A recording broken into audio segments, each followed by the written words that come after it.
እሺ ተመልካቾች እንዴት ናችሁ? የኢኮኖሚ ጉዳይ ያነሳን የምናወራበት የዩቲዩብ ቻናል ነው። እኔ ዋሲሁን በላይ ነኝ። ብሔራዊ ባንክ ዛሬ የሁለተኛውን በባለፈው መጋቢት 23 ላይ ጨረታ ወጥቶ ነበር። የ50 ሚሊዮን ዶላር ጨረታ ወጥቶ ነበር። የዛን ቀን የተገለጸው ነገር ምንድነው? በየ15 ቀኑ ይሄ በጀት ዓመት እስኪጠናቀቅ ድረስ የውጭ ምንዛሬ ጨረታ እንደሚያወጣ አሳውቆ ነበር እና ፍላጎት ያላቸው ባንኮች እየተሳተፉ የውጭ ምንዛሬ ማግኘት እንደሚችሉ ገልጾ ነበር። ይሄን ከገለጸ በኋላ በየ15 ቀኑ ተብሎ አሁን ሁለተኛው 15 ቀን ጠብቆ ጨረታ ወጥቷል እና ዛሬ ጥሪ ተላልፏል። ዛሬ ሚያዝያ 8 ነው። 70 ሚሊዮን ዶላር ለጨረታ እንደቀረበና ፍላጎት ያላቸው ባንኮች እንዲጫረቱ ዛሬ ፍላጎት ማስታወቂያ ወጥቷል።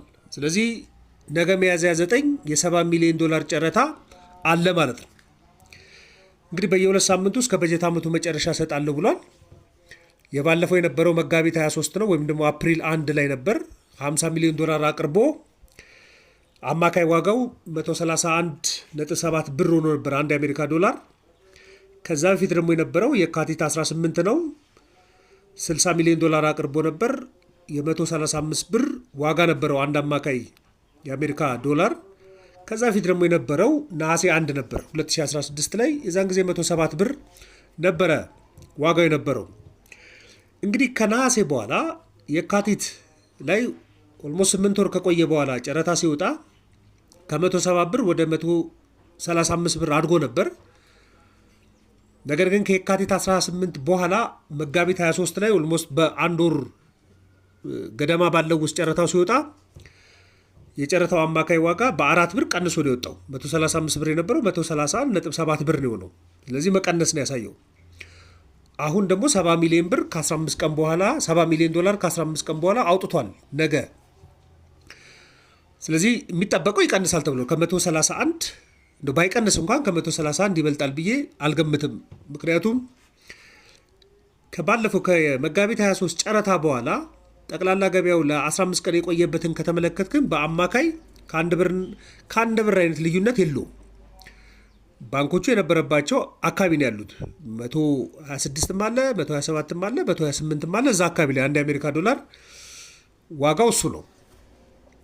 አሁን እንግዲህ በሶስት እንኳን ጨረታ ውስጥ የካቲት 18 መጋቢት 23 እና ሚያዝያ 9 ላይ አሁን ለነገ የወጣው ጨረታ ላይ በድምሩ ወደ 180 ሚሊዮን ዶላር በጨረታ ብሔራዊ ባንክ ለገበያ እየለቀቀ ነው። ይሄ በጣም ጥሩ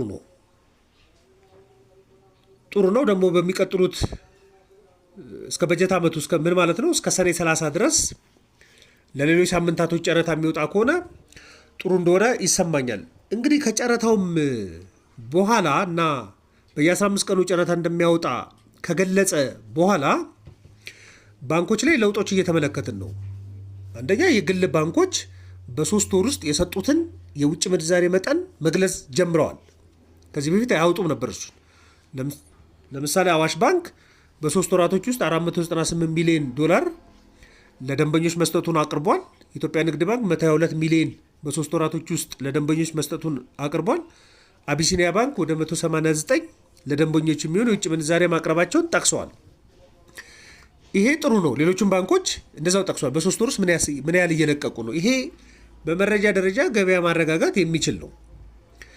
ብሔራዊ ባንክ ላይም ለውጦች እየተስተዋሉ ነው። አሁን ግልጸኝነትም እየተመለከተ ነው። ለምሳሌ መጋቢት 23 ላይ የነበረው ጨረታ ላይ ጠቅላላ ከተጫረቱት ባንኮች መካከል እንግዲህ የተጫረቱት ቁጥር እሱ መግለጫው ላይ የለም። ነገር ግን 12 ባንኮች የውጭ ምንዛሬ እንደደረሳቸው አቅርቧል። ብዙ ጊዜ 22 ባንኮች ተሳተፉ ይባላል። ምን ያህሎቹ ደረሳቸው የሚባለው ብዙ ጊዜ አይቀርብም። በሰሚ ነበር መረጃው የሚመጣው። አሁን ግን 12 ባንኮች እንደደረሳቸው አቅርቧል። ባንኮችም የመልቀቅ አዝማሚያ አሳይተዋል። በመግለጫዎቻቸው ላይ የዚህን ያህል በ3 ወር ውስጥ ለቀናል፣ ቀጥሎ ደግሞ እየለቀቀን እንመጣለን ብለዋል። ባንኮቹም የግል ባንኮችም የመንግስት ባንኮችም እንደዚህ አይነት ፕሮሚስ ይሰጡ ነበር በጋዜጣዊ መግለጫ።